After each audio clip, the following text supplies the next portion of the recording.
Bonjour, cette courte vidéo va vous présenter l'analyse technique dans le sens de la philosophie de l'analyse technique, hein, les fondements de l'analyse technique. On va pas du tout parler de technique de trading, mais on va vraiment parler de ce qu'est l'analyse technique, hein, pour savoir vraiment comment définir cette discipline. Alors déjà, selon nous, hein, il y a deux grands domaines dans l'analyse technique, hein. Il y a le chartisme, hein.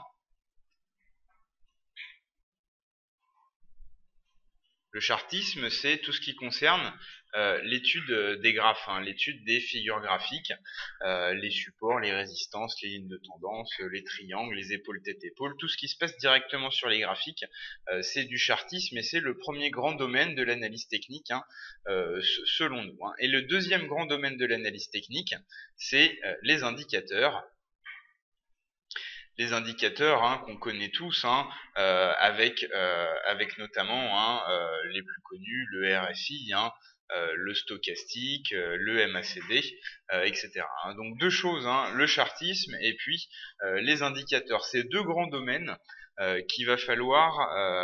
pour lesquels il va falloir, hein, savoir comment les compléter, hein, compléter le chartisme avec les indicateurs et compléter l'étude des indicateurs avec le chartisme.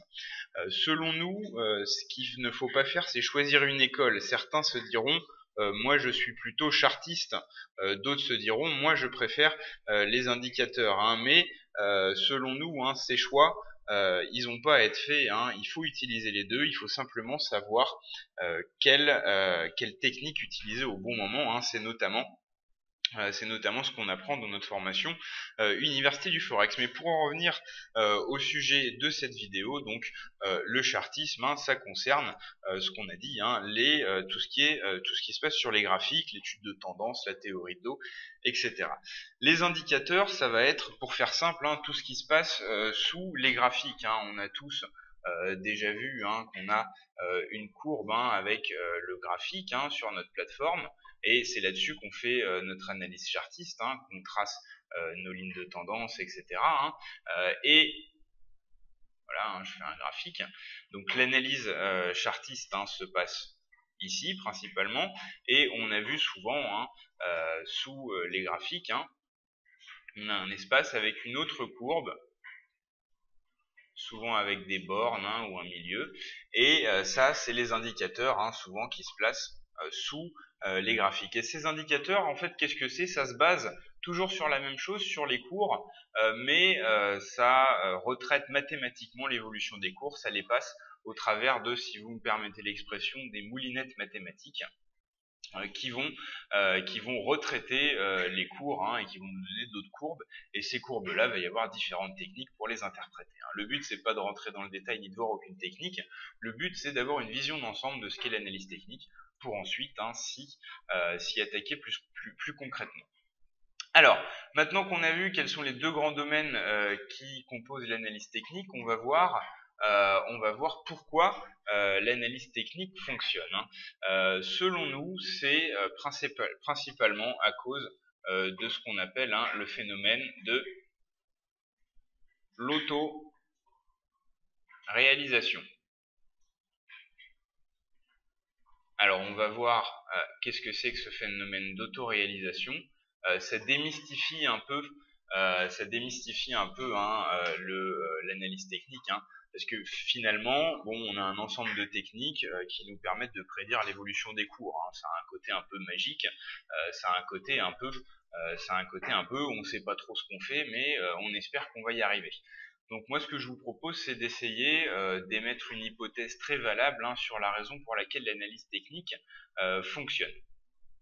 Ce qu'il faut savoir, c'est que l'analyse technique, c'est pratiqué par tous les traders. Tous les traders font de l'analyse technique, on peut vraisemblablement, et puis quand on pratique un peu, on le sait, hein, on peut pas faire de trading, hein, sans analyse technique. Donc déjà, on part du principe que tous les traders pratiquent l'AT, hein. Vous me permettez les abréviations. Tous les traders, hein, ils font de l'AT, de l'analyse technique. Ça, c'est le postulat de base.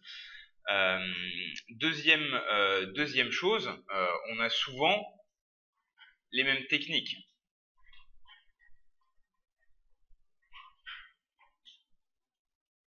souvent les mêmes techniques, c'est-à-dire que on va avoir des techniques qui sont utilisées par beaucoup de traders. Excusez-moi pour l'écriture. On va avoir des techniques qui seront souvent les mêmes. Par exemple, beaucoup de traders vont utiliser le RSI. Donc, tous les traders font de l'AT. Ils utilisent en général les mêmes techniques. Donc, du coup, qu'est-ce qui se passe tous les traders voient les mêmes signaux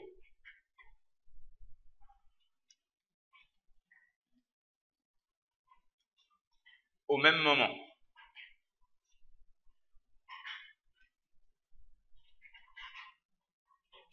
Forcément, si on a 10 000 traders qui regardent le RSI et qu'on a 10 000 traders qui voient un signal haussier sur le RSI, on a une forte probabilité que 10 000 traders ou presque prennent une position vis-à-vis de ce signal de RSI. Donc c'est ça le phénomène autoréalisatoire. On va avoir des masses de traders qui s'intéressent aux mêmes indicateurs, qui s'intéressent aux mêmes graphiques, qui s'intéressent aux mêmes devises et qui vont donc arriver grâce à l'analyse technique aux mêmes constatations au même moment. Et donc du coup, on va avoir ce phénomène autoréalisatoire de l'analyse technique. Je donne un exemple. C'était l'exemple du signal du RSI qui était très bon.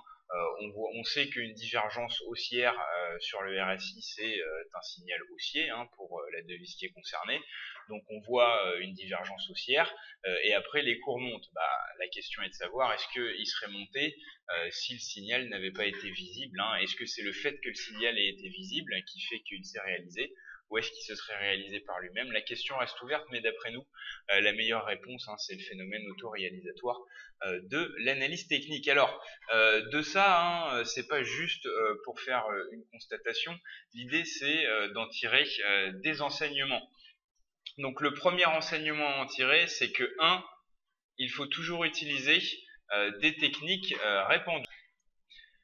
Pourquoi toujours utiliser des techniques répandues Pour la simple et bonne raison que, à cause du phénomène autoréalisatoire, on va chercher à utiliser les mêmes outils que les autres traders pour savoir quels signaux vont suivre les autres traders. Essayer de se ranger du côté de la masse, c'est toujours une bonne idée dans le trading. Le deuxième point, c'est qu'il faut toujours privilégier les signaux et les constatations évidentes. Ça sert à rien en fait d'aller chercher des signaux que personne ne voit et puis de croire qu'on a trouvé une pépite parce que ces signaux que personne ne voit, personne va les suivre donc ils vont pas se réaliser ou alors ils vont se réaliser par chance.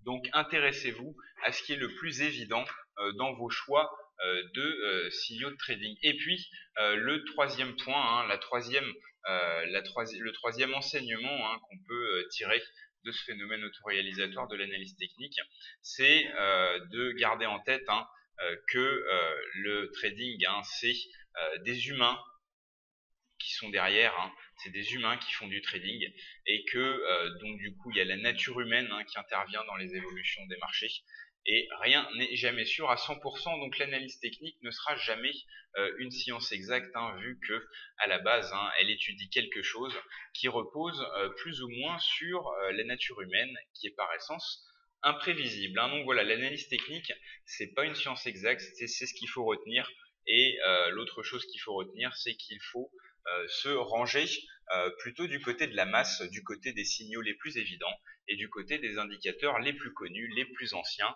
et les plus répandus. Voilà, on a terminé. Je vous donne rendez-vous pour une autre vidéo très bientôt.